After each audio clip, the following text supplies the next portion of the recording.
سيئات أعمالنا من يهده الله فلا مضل له ومن يضلله فلا هادي له ونشهد أن لا إله إلا الله وحده لا شريك له ونشهد أن سيدنا ونبينا وهادينا ومولانا محمدا عبده ورسوله صلى الله تعالى عليه وعلى آله وصحبه وسلم تسليما كثيرا كثيرا. أما بعد فأعوذ بالله من الشيطان الرجيم. بسم الله الرحمن الرحيم. اقرأ باسم ربك الذي خلق خلق الإنسان من علق اقرأ ربك الأكرم الذي علم بالقلم علم الإنسان ما لم يعلم. صدق الله مولانا العظيم. میرے محترم بزرگوں اور میرے عزیز بھائی، یہ وہ بارش کا پہلا قطرہ یا رحمت الہی کا پہلا قطرہ جو عرش معلیٰ سے اس زمین پر آیا، یہ اس وحی کہ آیتیں ہیں جو حضور اکرم صلی اللہ علیہ وسلم پر نازل ہوئی. ان آیات کا تو میں بعد میں کچھ تھوڑا سا بیان کروں گا، لیکن ایک ضمنی طور پر یہ بات ضرور عرض کرنا چاہتا ہوں کہ یہ سب سے پہلی آیتیں نازل ہونے والی جو اس صورت علق سے متعلق ہیں،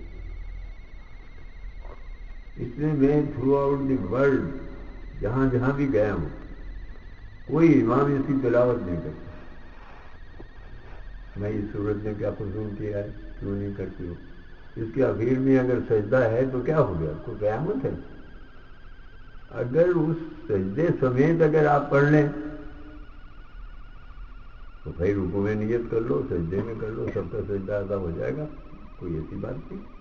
اور اگر نہیں تو بھائی وہاں تک مت پڑھو، باقی آیتیں پڑھ لو، تلاوت کر لو. لیکن یہ صورت فریاد کر رہی ہے زمانے سے کہ بھائی مجھے کیوں چھوڑ دیا اماموں نے، میں نے کیا غلطی کی ہے، کون سا قصور کیا ہے کہ مجھے کوئی پڑھتا ہی نہیں.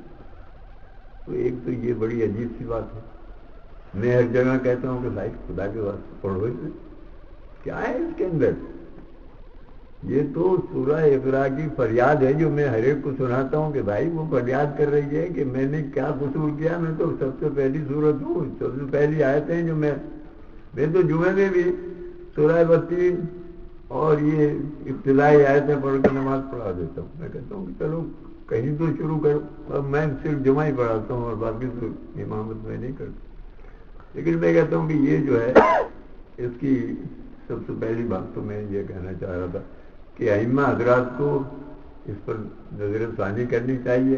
اس صورت کو تلاوت کرنا بہت بڑی مبارک صورت. حضور اکرم صلی اللہ علیہ وسلم پر حضرت جبریل جب آئے اور انہوں نے یہ کہا اقرا. اقرا کے معنی پڑھنا، اور پڑھنا ہوتا ہے کسی چیز کو دیکھ کر یا کسی عبارت کو، تلاوت نہیں ہے یہ اقرا. تو حضور اکرم صلی اللہ علیہ وسلم نے جواب میں یہ فرمایا کہ مانا بقاری، میں تو پڑھا لکھا نہیں. تو حضرت جبریل نے حضور اکرم صلی اللہ علیہ وسلم کو اپنے سینے سے لگا کر دبایا اور پھر کہا اقرا. آپ نے پھر وہی جواب دیا کہ مانا بقاری. پھر حضرت جبریل نے پھر دبایا آپ کو، پھر چھوڑ دیا. پھر تیسری دفعہ جب ہوا، اب حضور اکرم صلی اللہ علیہ وسلم نے تیسری دفعہ دبانے کے بعد یہ نہیں کہا کہ مانا بقاری. وہ علوم، وہ استعداد، وہ تمام باتیں جو عرش معلیٰ سے جبریل لے کر آئے تھے حضور اکرم صلی اللہ علیہ وسلم کے سینے میں منتقل ہو گئی. اب اس کے بعد یہ ضرورت نہیں رہی کہ ماں نبی قاری، اب آپ سب سے بڑے قاری، سب سے بڑے عالم، سب سے بڑے پڑھنے والے، سب کچھ ہو گئے. اور یہ ایک کھلا اس زمانے کا ایک معجزہ تھا. بڑے بڑے فصیح بلیغ بڑے بڑے لوگ عرب میں پڑے ہوئے تھے، لیکن کوئی حضور اکرم صلی اللہ علیہ وسلم کی فصاحت کا مقابلہ نہیں کرتا. قرآن کی تو آیتیں اللہ کی طرف سے ہیں، لیکن جو حضور صلی اللہ علیہ وسلم کی احادیث ہیں ان میں بھی اتنا بڑا ادب ہے. وہ اتفاق سے میں جب دارالعلوم دیوبند میں دورے کے لیے گیا تو مولانا حسین احمد صاحب رحمۃ اللہ علیہ جیل میں تھے. تو اب یہ ہوا کہ بھئی کون پڑھا ہے بخاری شریف، تو شیخ الحدیث مولانا اعجازی صاحب رحمۃ اللہ علیہ کو کہا گیا کہ جی آپ پڑھا. وہ پڑھانے شروع کیا. اب وہ جناب بجائے اس کے کہ بھئی یہ حدیث کس موقع کی ہے، کیا ہے اس کا شان نزول کیا ہے، کچھ نہیں. اب یہ کہ دیکھو اس میں ادب دیکھو، وہ تو تھے ہی ادیب، اب ہمیں ادب پڑھا رہے ہیں کہ سیدھے جناب علی کے گھنٹے تک لگے ہوئے. لوگوں نے کہا کہ بھئی یہ حدیث کا نیا درس ہے، اب یہ ادب کے لحاظ سے پڑھائی جا رہی ہے، اس لحاظ سے نہیں کہ حدیث کے کیا معنی ہیں اور کیا مطلب ہے اور کیوں کہا، کس وقت کہا، یہ نہیں. پھر کچھ دنوں کے بعد پھر مولانا شبیر احمد صاحب عثمانی رحمۃ اللہ علیہ نے اپنی بیٹھک میں درس شروع کر دیا بخاری شریف کا. اثر سے عشاء تک وہ کرتے تھے. کچھ وہ ادھر بھی جانے لگ گئے، پھر کوئی ادھر، عشاء کے بعد سے یہاں ہوتا تھا. خیر بہرحال وہ تو اس زمانے کی بات ہے، لیکن ہم نے شیخ الحدیث سے یہ سیکھا کہ بھئی ادب بھی اس میں اتنا ہے کوٹ کوٹ کا بھرا ہوا حدیث کے اندر کہ اس کا کوئی مقابلہ نہیں کر سکتا. تو یہ تو خیر ضمنی باتیں تھیں. اس نے حضور اکرم صلی اللہ علیہ وسلم کو ان آیات میں جو بتایا گیا اقرأ باسم ربک الذی خلق، اس رب کے نام سے آپ پڑھیے کہ جس نے اس مخلوق کو پیدا کی. خلق الانسان من علق، اور اس انسان کو گوشت کے لوتھڑے سے. علق کے دو معنی ہیں. ایک تو علق کہتے ہیں یہ جو جونک ہوتی ہے نا پانی میں، وہ جونک. ایک دفعہ میں سورج میں وہ کیا کہتے ہیں، کون سی ندی تھی وہ اتران کے ساتھ، تاپی تاپی تاپتی، ہاں تاپتی نہیں تاپتی، تاپتی ندی میں نہا رہا تھا تو ایک جونک مجھے لپٹ گئی. اب میں اسے یوں کھینچوں تو ادھر سے چپک جائے، ادھر سے پکڑوں تو ادھر. ایسا اس نے مجھے پاگل بنایا. میں نے کہا کیا مصیبت ہے، کمبل نہیں چھوڑتی نہیں. بڑی مشکل سے جا کے میں نے اسے پھینکا. تو علق کے معنی جونک کے بھی آتے ہیں اور علق کے معنی گوشت کے لوتھڑے کے بھی آتے ہیں. یہ بھی ایک تحقیق ہے کہ انسان کے مادے میں جو اسپرمس ہوتے ہیں، جس کو ہم کہتے ہیں کہ یہ مادہ حیات کے جراثیم ہے، یہ اگر جرثومے نہ ہو تو اولاد نہیں پیدا ہوتی. اور آج کل تو یہ بڑے مسئلے ہیں. میں تو ایک ڈاکٹر ہونے کی حیثیت سے کہہ رہا ہوں کہ بیسیوں میرے پاس آتے ہیں جی وہ اسپرم نہیں ہے ہمارے پاس. بھائی کیوں نہیں ہے؟ ان کو دیکھتے ہیں، پھر علاج کرتے ہیں کہ ہاں ٹھیک ہے، تو کچھ اللہ تعالیٰ کو منظور ہو تو ٹھیک ہو جاتے ہیں.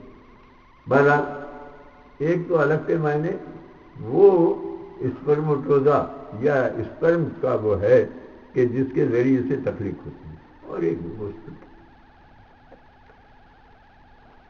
اقرأ وربک الاکرم الذی علم بالقلم،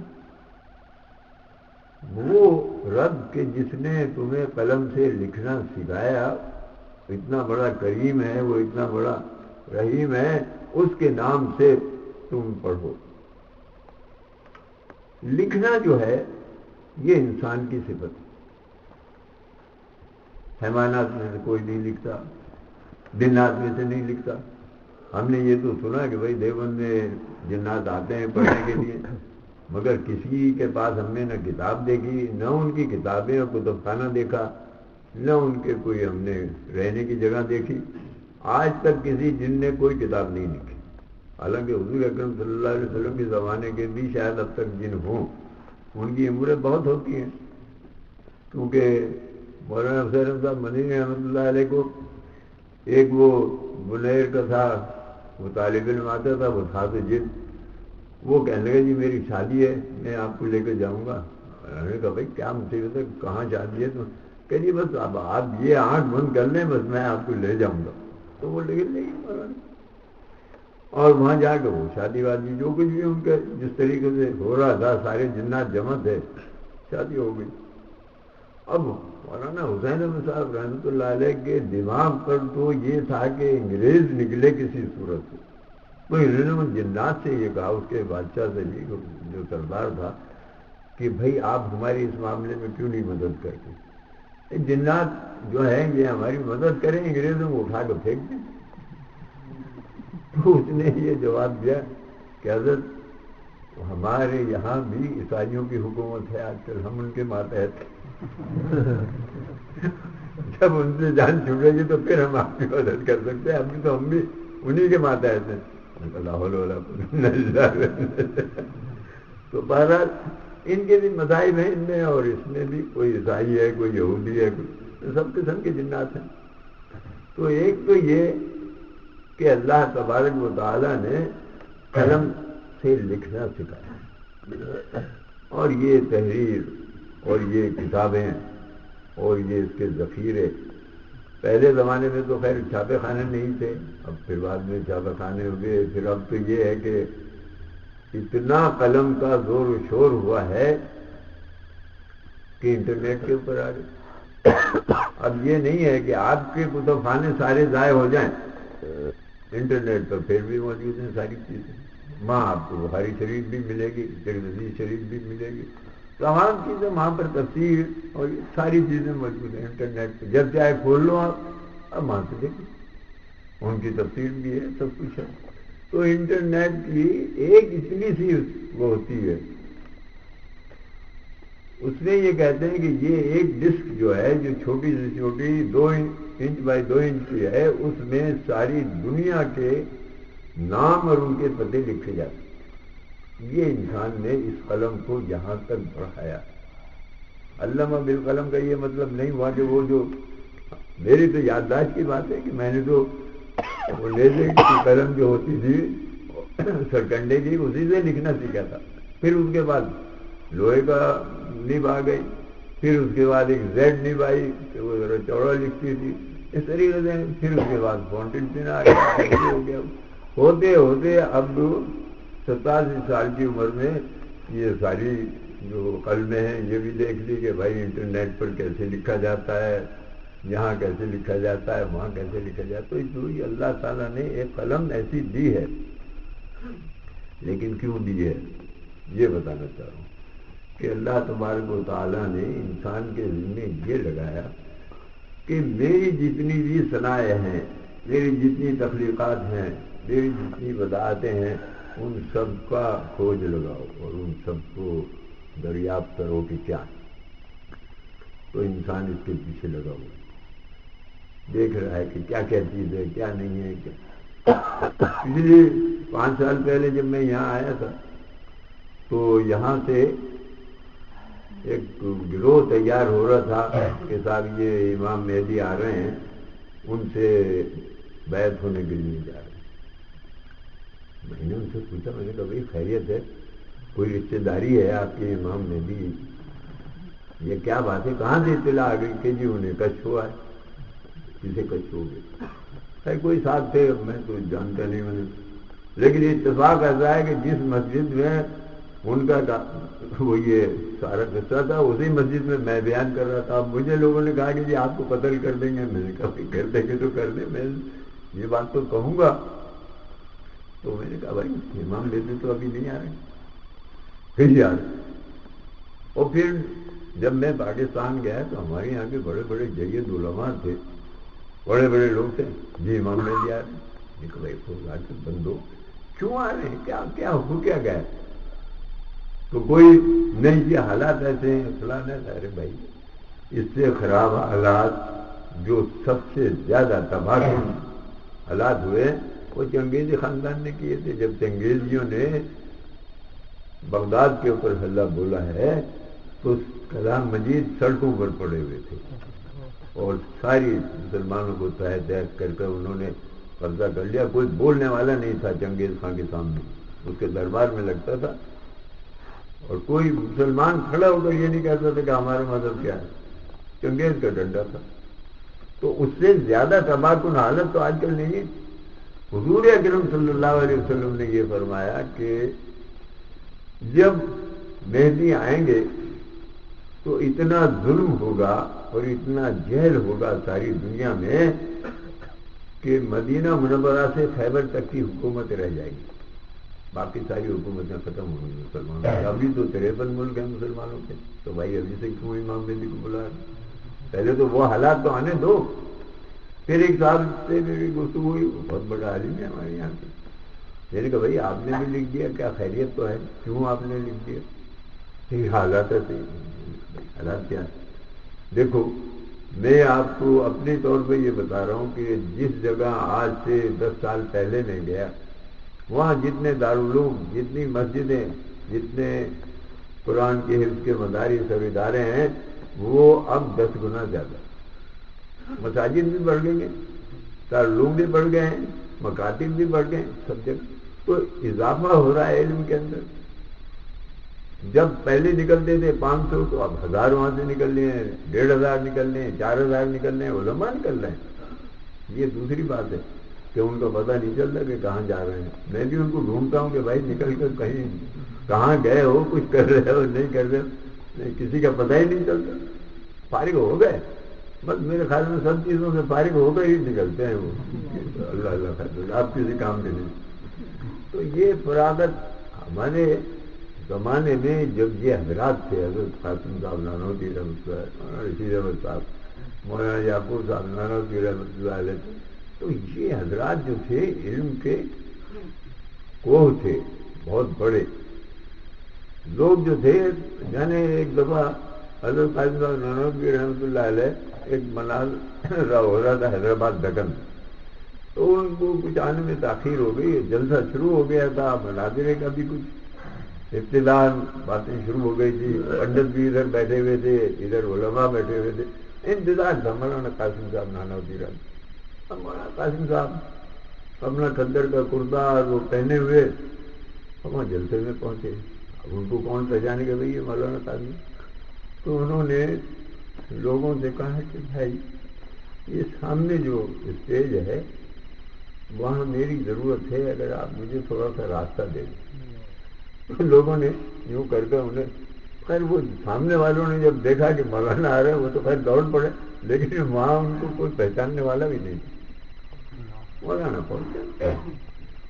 اب انہوں نے پنڈتوں نے جو کچھ اپنا کہنا تھا وہ کہتے, مولانا نے تقریر کی 3 گھنٹے تک, اور ایسی تقریر کی کوئی پنڈت چسکا بھی نہیں ہوا, سارے کے سارے حیران تھے. تو اتنے بڑے بڑے عالم تھے اس زمانے میں, اور یہ نہیں ہے کہ خالی یہی علم تھا, نہیں, انہوں نے تمام وید اور وہ جو تھے ان کے اشلوک اور وہ سب نہیں پڑھے ہوئے تھے, اور وہ سب کا ریفرنس دیتے تھے کہ دیکھو فلانی تمہاری وید میں یہ لکھا ہوا, فلانی جگہ یہ لکھا ہوا, تو ساری چیزیں بتاتے.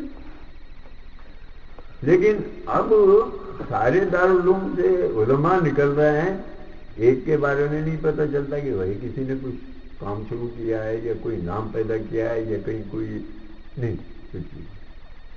ایک یہ بیچارے تبلیغ والے ہیں, اللہ ان کو خوش رکھے, میرے تو خلاف ہیں یہ. وہ کہتے ہیں جی ہم آپ کی بات نہیں سننا چاہتے. میں نے کہا چل, میں رانڈیر گیا تھا تو جامع مسجد میں جب جانے لگا تو تبلیغ والوں نے کہا جی ہم آپ کی بات نہیں سنتے. خیریت کیوں نہیں سنتے کہ نہیں, وہ آپ کے مرشد جو ہے استاد مولانا وسیع اللہ خان صاحب